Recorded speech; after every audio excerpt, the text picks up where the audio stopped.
I think that the communiqué that came out after the third plenum disappointed some people because it didn't talk about specific implementation of reforms. But to be honest, that was never meant to be the case. This kind of a communiqué is a very big picture overview of the kinds of directions and orientations that the party has agreed on and has laid out for the coming decade or so. And then we will actually in a few days get a bit more specifics on these directions and orientations. And then the real work in terms of actual policies that will be implemented to move in that direction will then later be carried out by the government.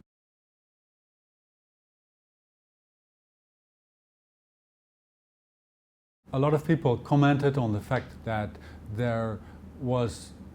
not a lot of language in the communiqué that suggests a quick breakthrough in some of the areas that relate to state-owned enterprises, and I actually share that view. I think that when you read this communiqué, it is quite clear that there is not a mandate in China to move quickly, to move on some of these areas, like what is the role of state-owned enterprises, and should that role change? Should they become more like other companies? Should the level playing field between SOEs and other companies be leveled, and should we move faster with things like SOE dividends and other important reforms that have a bearing on that? And I think the message basically is that no, we're not going to see that in the coming years.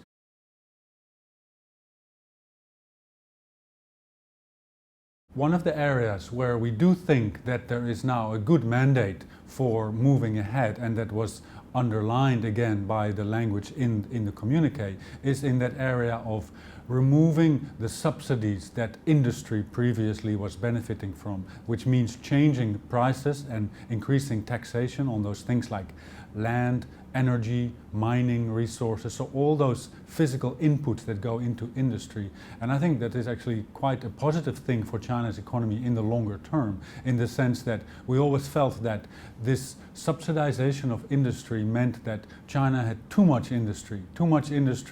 and that by pricing these inputs more appropriately, that we would see that some of the heavy industry in China will not be economically viable anymore, but for a good reason, simply because it is not efficient enough. And I think that over time, this kind of a direction for reform, this pricing reform, over time, that should help on these fronts like the environment, the energy intensity of China's economy, and also it should make, more generally, it should make the economy and the allocation of resources more efficient.